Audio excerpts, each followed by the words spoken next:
Halloween! Where did it come from? Why is it so freaking great? Why do all the best people love Halloween? Do you know the ancient and grisly origin of Halloween bonfires? How about which vegetable is the spookiest? Ooh.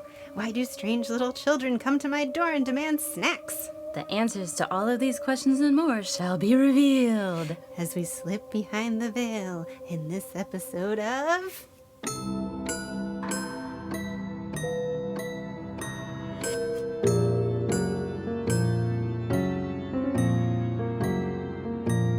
Death Party! Hey, Faye. Hey, Arches. Ready to talk about dead stuff? Always. All right. Well, I think that qualifies as both introducing the show as well as introducing the show hosts. Hi. Hold on. I have a checkbox for each of those things. Okay. Just get my sparkly green gel pen and check and check. Podcasting achieved. We're doing it. High five. Now what? I think we need a topic to talk about for the next 45 or so. So before we dig into this month's episode, do you feel old this month or like super accomplished? Well, this October marks our 1-year anniversary of doing the show. Yes! And we have a whole dozen episodes to show for it. These things take more work than I thought they would. Yeah. We had a podcast network approach us and ask if we wanted to join. And we were like, sounds great. Sounds great. And they were like, we all support each other. And we were like, sounds great. Sounds great. And they said, just be spooky and cool and not shitty and homophobic or something. And we were like, hell yeah, glad that's important to you too. Sounds great. And they were like, oh, and we need you to do bi-weekly episodes. And we were like, yeah, about that. I'm like super busy. You seem to have mistaken us for responsible adults when in fact we are very responsible tweens trapped in adult human skin prisons. I like how you keep trying to sneak into conversation that you're human. I'm not buying it. Are you all buying it? Yeah, my schedule's real full of chaotically moving from one project to the next, though, and I'm not finishing any of them.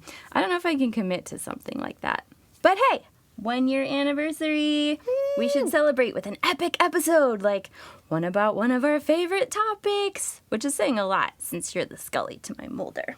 Do you mean... What else? I'm talking about the most wonderful time of the year, Halloween!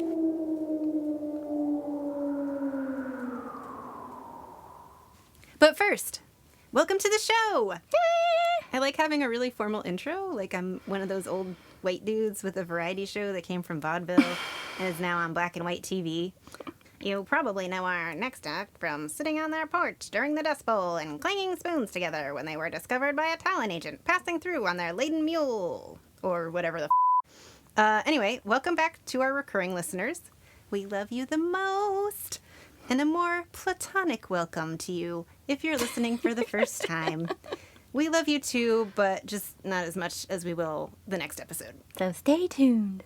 We're just getting to know each other. All right, we're not stuck up. You're the one rushing things. Take it easy over there. Whether you found us through our recent interview on Market of the Beast with their delightful organizer, Heather, or because your podcast app suggested us, or whatever, I don't know how these things work, we're glad you're here. Come on in. Take a load off. Settle in. Maybe get you a nice cup of mulled cider or a f***ing PSL, Becky. And make yourself cozy as we pay homage to the best day of the whole freaking 365 of them. Yes! It's the spookiest time of the year. With the pumpkins all smashing and scary clowns asking you, what do you fear? Spookiest time of the year.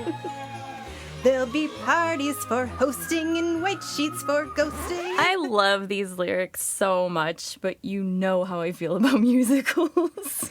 What if I sang all my lines and we still did the show, but with me singing? I have no doubt you can do it, and I admire your inclination towards loopholes, but I'd have to murder you. Oh. And then I'd be jealous because you get to be a ghost before me. So, no. Yeah, I get it. All right. Halloween. We love it. Yeah. Probably you love it.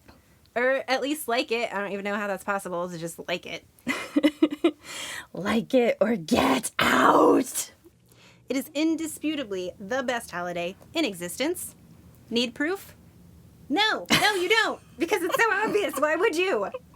Now that we're on even ground, let's get out the rusty old dark-stained shovels we found leaning up against a suspicious barn. Glinting evilly every time lightning strikes. And dig in. It's a pun. I know.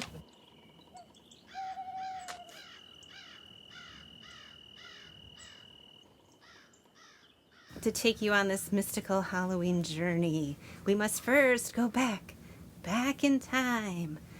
Back to the Celtic people of Ireland, My people. Scotland, the UK, and other parts of Northern Europe during the Iron Age. The Iron Age had a different starting point depending on region, but we're going to go with 1200 BC. Okay. So if you're Gen Z and you're listening, that's roughly when all of us millennials were born. We're old. Back in my day, we didn't have smartphones, so we used a rock. Oh, really, Grandma? What was that like? It was hard. Get it? Hard. Like a rock? Like a rock is hard. Oh, man, I'm such a cut-up. You will be in a minute if you don't get to it. Anyway, the Celts used to observe the end of summer and the start of the Celtic New Year with a flat-out, balls-to-the-wall orgy fest called Samhain. Wait, what are you talking about? About the satanic rituals and the devil worship. Are you getting all this information So from... all of those horror movies I've watched over the years have been lying to me about this? Did you spend the last month watching horror movies instead of doing your research? But sacrificing animals? You spent the last month sacrificing animals? Oh, you mean for Samhain? Yeah. Oh, that part. Yeah, that probably happened. Oh, phew. I thought this was going to be a boring episode for a second there. I mean, not that I want anyone sacrificing animals. I'd be all for sacrificing people who try to cut in line, though. Those ass can burn as far as I'm concerned.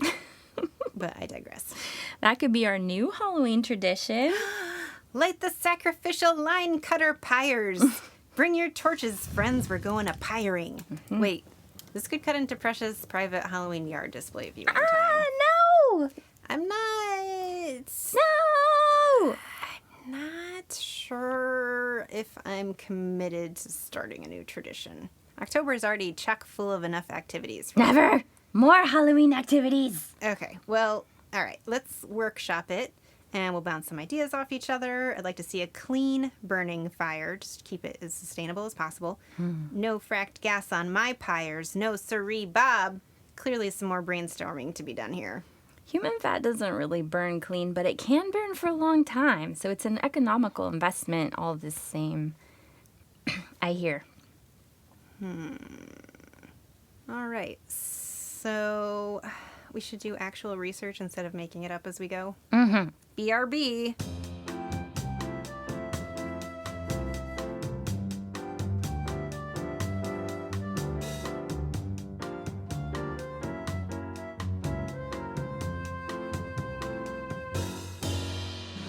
Record keeping hasn't always been amazing throughout history, and what was recorded has often been lost, contorted, or destroyed over time for various reasons. What we do know, or currently think we know anyway, is that Halloween's origins may be rooted in many ancient festivals that focused on the connection between the living and the dead. One example is the ancient Roman festival of the dead called Parentalia, which took place over 9 days in mid-February. Which is the right time of year for it, let me tell ya. My birthday's in February, and it sucks. It's stupid cold. It's super dark, and it's usually raining, which I generally don't mind, but try getting people together for a party under those conditions, brother. Ugh, the worst. February is the worst, and people should only do dead then because it's fitting. Does Valentine's Day always suck for you? You want to know why? It's because that's actually dead people time, and you're out trying to suck face instead of honoring your ghostly ancestors. Serves you right. Yeah. Instead of getting chocolates for your sweetheart, you should be leaving those bonbons on great-great-grandmommy's headstone because a large part of this festival involved offerings left outside the tombs of departed family members with the intention of strengthening the ties between the living and their ghostly ancestors. Woo! Another similar festival mentioned in writings from around the 10th century in medieval Ireland is Samhain, spelled Samhain, because language? Samhain translates to summer's end, as the transition to the Celtic New Year meant a time of both death, summer crops dying, and rebirth, winter crops sprouting. This symbolism was echoed in the conclusion of a bountiful harvest season. Hopefully, or else everyone you know starves, and there you go. Death. And the beginning of a cold and dark winter season that would prove difficult for people with no smartphones or, like, electricity or whatever. Dying of exposure is spooky. Because winters were cold and dark, making crops more difficult to grow, Samhain was a time to celebrate the harvest that you hopefully had gathered by now. Because guess what? Rains are coming and they are going to rot all your unless you've brought it in. November 1st on the Druidical calendar was the Celtic New Year's Day, the end of the growing season and the beginning of winter. So October 31st was the end of the calendar year, a symbolic day of death. Yeah. I mean, even in America, we celebrate New Year's with like, ooh, it's the old man, graphic, and then the New Year is a baby. Ah. So it's like the last year is dying, and then the New Year is young, whatever. This was a period of supernatural intensity when the forces of darkness and otherworldly spirits were said to roam the earth. In ancient Ireland and parts of Scotland, she-mounds and barrows can still be found in the countryside. Believed to be portals to other realms, these areas are home to tricky fairy spirits. My people! Wait, fairies are your people too? That's how my dad always told it. Now, this is no Disney story. These fairies would wreak all kinds of havoc, including stealing your baby away. But I paid good money for that baby.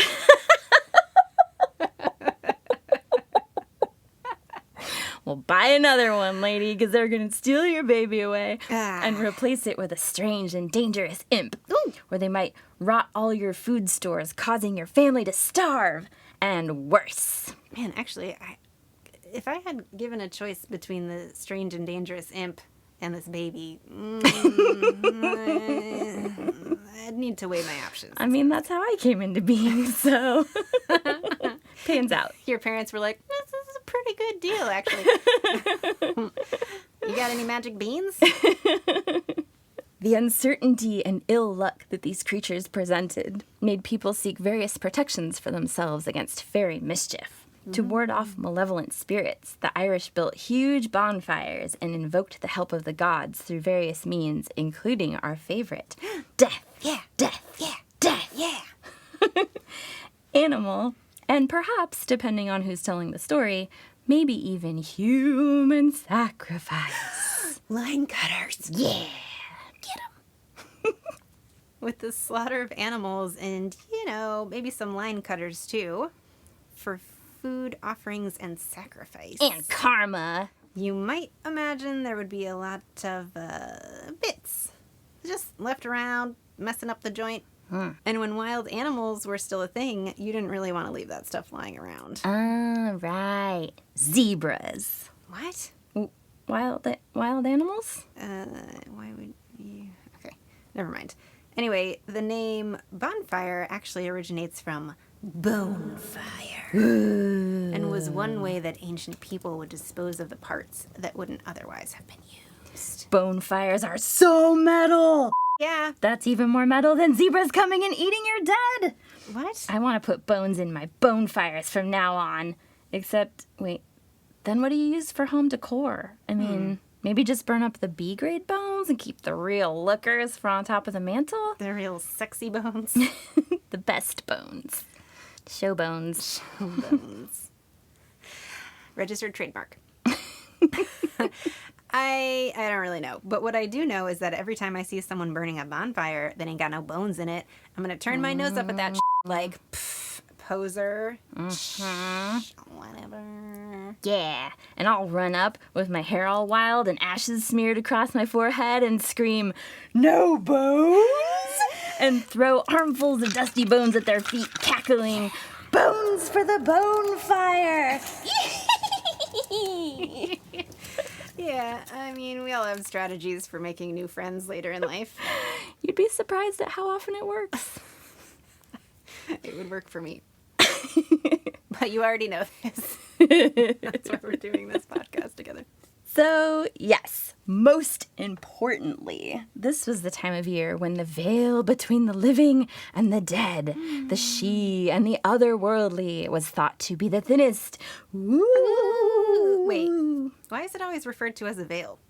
I'm just picturing like a giant bridal veil hanging between life and death. Are veils older than curtains? No one calls it a curtain because they hadn't been invented yet? I have so many questions. Ooh, so when you die, you flip up Death's bridal veil and give him a big old kiss like it's your wedding, and then boom, you're on the other side? That is the most romantic thing I've ever heard. Some young women fantasize about planning their wedding. I fantasize about being bound to death. How does your husband feel about that? We don't talk about it. Whoever made this stuff up should have consulted us. We would have made it way better. But yes, good point. We should start referring to it as the shroud between the world of the living and the dead. That would be much more appropriate, since a shroud is the thin cloth that is used to wrap a body after that person has died. Super spooky fact. The death shroud is where the modern idea of a boo ghost originated. Boo! So next time you see kids parading down the street in costumes, looking for tricks or treats, and one of them's all dressed up all cute like a spoopy little boo ghost, covered in their mom's best floral sheet, think about that for a minute. Not so cute after all, is it? Dun, dun, dun. To be honest, this veil business has always bothered me. Now I gotta do a deep dive into why it's a lady garment. BRB.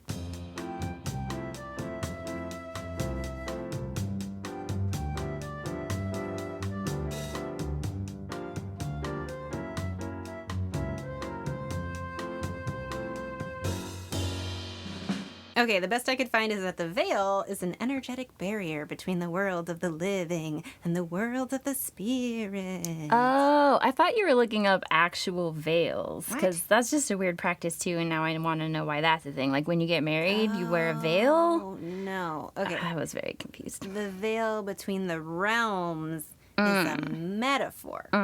So the purpose of the veil is to divide spirit from the physical world. But that doesn't mean they aren't still connected. It's an invisible barrier.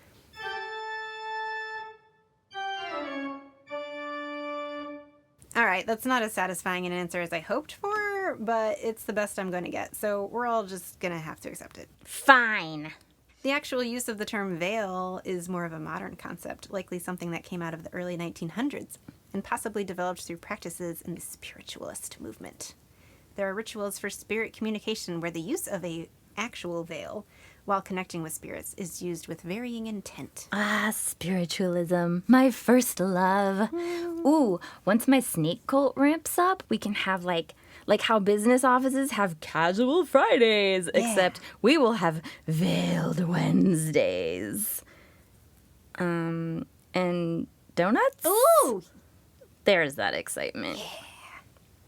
Because the shroud was thin at this time, loved ones and ancestors that had passed on were believed to be able to come and kick it with the living. And similar to my people's Dia de los Muertos, food was made to honor and feast alongside the dead. Damn, how many people do you have? Are all the people just your people? Pretty much. You should see my family tree. A lot of cultures all throughout history have this concept of cooking for the dead, Yum. feeding the dead, putting out a place setting for the dead, or leaving food out overnight for them. It seems that our need to provide sustenance for our loved ones crosses all boundaries, and it is a way that the living show their loved ones past that there is still a space being held for them, a way to invite them into our lives on the darkest of nights.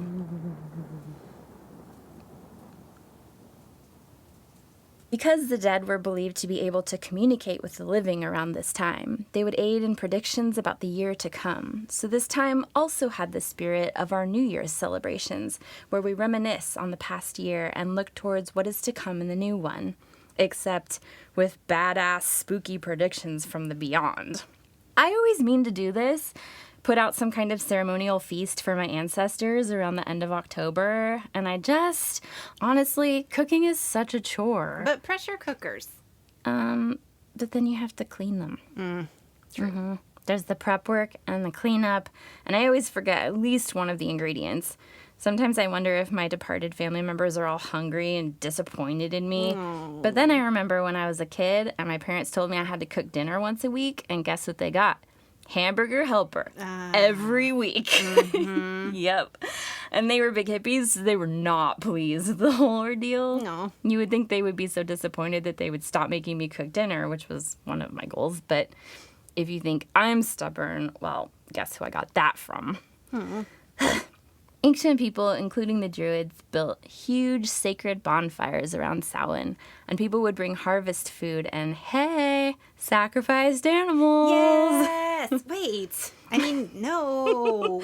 I mean, if you want to eat beans with a side of beans all winter, you do you, but I just cannot.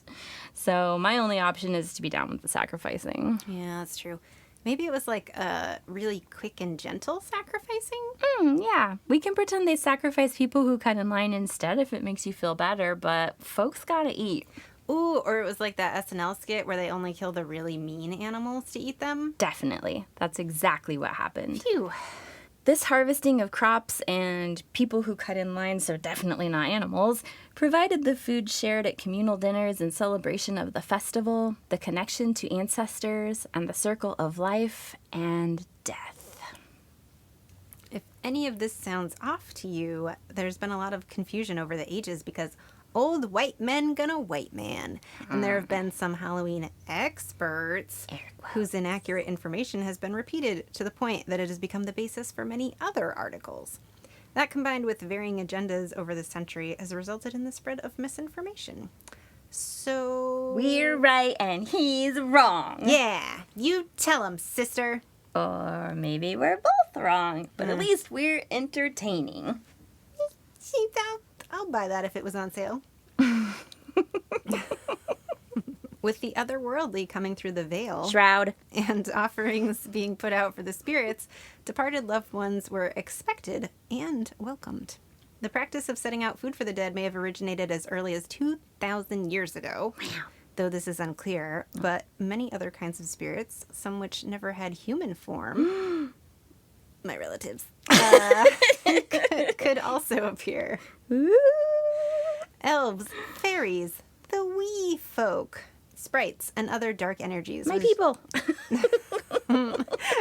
Sprites or dark energies? Dark energies. Okay. We're just as likely to pay a visit as those one longed to see again one last time. And there was a chance that the spirit of a person one had wronged would also make an appearance. Oh no! Yeah, it's bad news. In order to keep the unwelcome spirits from recognizing them, people darken their faces with the ash from the bonfires, a practice later known as guising. Do you see where this is going? Over time, this need to hide one's identity from malevolent forces became more involved, and people made masks and wore unusual garments. They would then have the opportunity to remain hidden until the spirit's presence was determined to be a loved one, at which point the person could reveal themselves, but otherwise remain safe from the unwanted attention of darker forces. So not only are bonfires metal as actually having originated as bonfires, but they also provide a convenient way to make your own cosmetics right in your own backyard. 2 birds, 1 bone. Man, remember when we did the makeup episode and all we talked about was how terrible corporate makeup is for you. I can never forget. And how much these companies seemingly create makeup with the end goal of poisoning women. Can never unremember. Yeah. Well, as Heather and I discussed in the Market of the Beast interview, the answer is to buy from a small business that is transparent about their ingredients. Go small batch with this stuff. And what could be smaller batch than throwing a few bones into a burning pile and smearing the ashy residue all over your face? Stunning.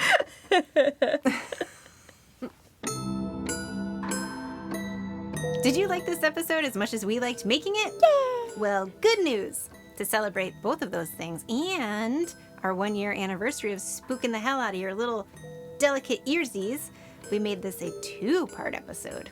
And since we're feeling super generous from the spirit of the season, Just don't come for my candies or we'll fight.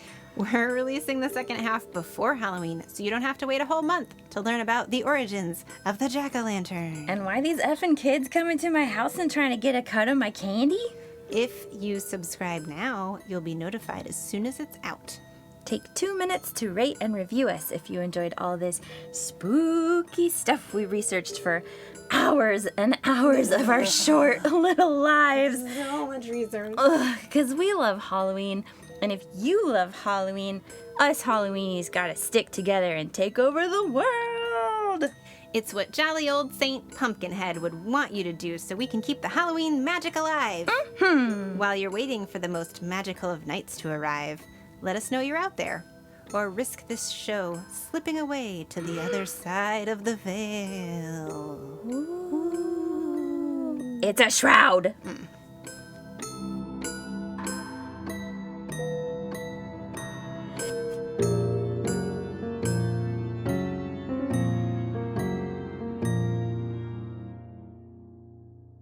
You notice how whenever people ask if you're gonna die, they mean like right now. Are you gonna die? Obviously. Yeah, because I pretty much am always like, I mean someday.